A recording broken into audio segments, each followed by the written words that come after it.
Are you a sales agent or a listings agent? Today I'm joined by Jason Cannon, estate agency coach extraordinaire. Jason, why are most estate agents a listing estate agent and not a sales agent? Talk to me.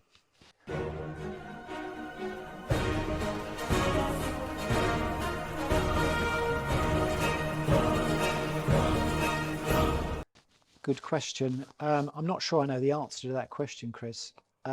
It disappoints me that an agent would.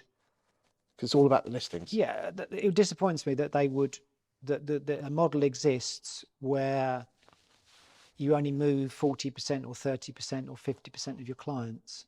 Part of the issue is the system we work in the UK. I understand that. I mean, okay, there's one big estate agency chain which has nearly 10% of the market, and we all know allegedly that they pay listings bonuses, but that doesn't mean the rest of the industry have to be paid that way.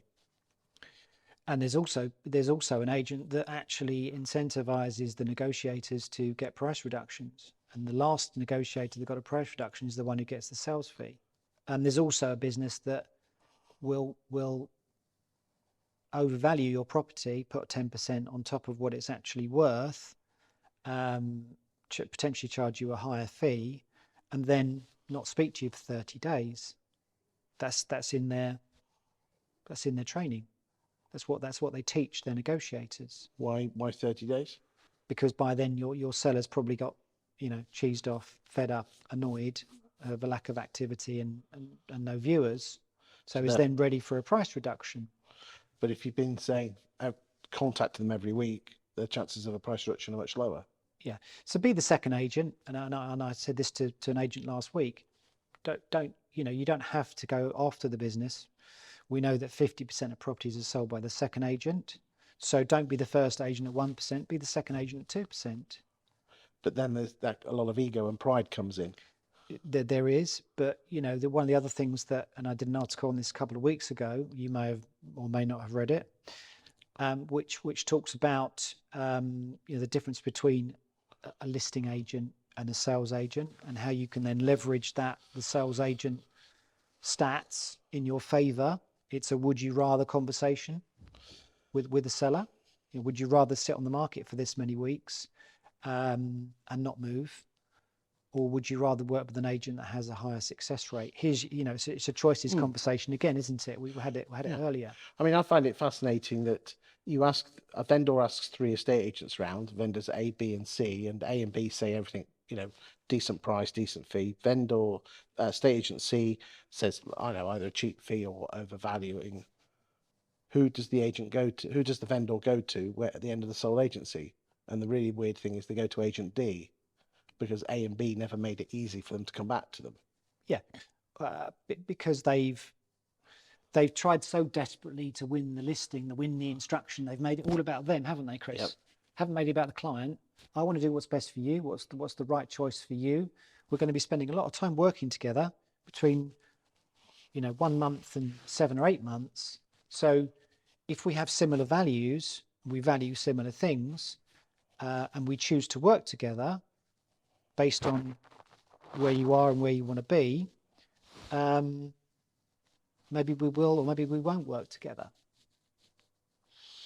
And you think by being a sales agent and being more holistic, by being more of a relationship, I prefer listing agent or relationship agent. Relational, yeah. Okay, then we're going to win.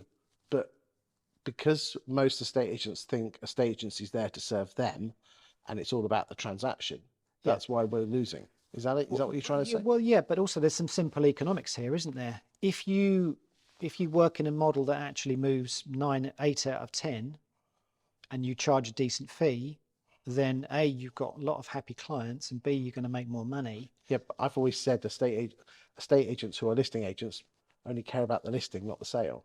Yeah, they do. So it's our job to educate the public that they have an option, and actually there are a lot of great agents out there that work in a sales model that get fantastic results for their clients. Yes, they might charge more, but actually you're going to end up with more money in your pocket. And you do that by coming back to what you said in the original video, which is the 8 what's that get you more listings. Yeah. This all starts by asking the right questions. Yeah. we have this fear as humans, don't we, of rejection. Especially estate agents, because they tend to be I on the disc profile, which is Yeah. But also, the seller has the same fear, Chris. Your seller has a fear of being rejected as well. So be the interviewer, don't be the interviewee in that situation. Yeah. go on. And it may be that I choose not to, I don't work with every client that I go and see. Yes, you said that And I'll let previously. you know, I'll follow up an email, and if we're a good fit for each other, then I'll confirm that back with my thoughts later on to you today or in the next 24 hours. So who's fearful of being rejected now? The vendor. Absolutely. Who's in control now? You are the agent. Yeah, absolutely. So what would you rather as an agent be the desperate listing agent who gets the terrible fee in a model that's designed not to only move 40 out of 100?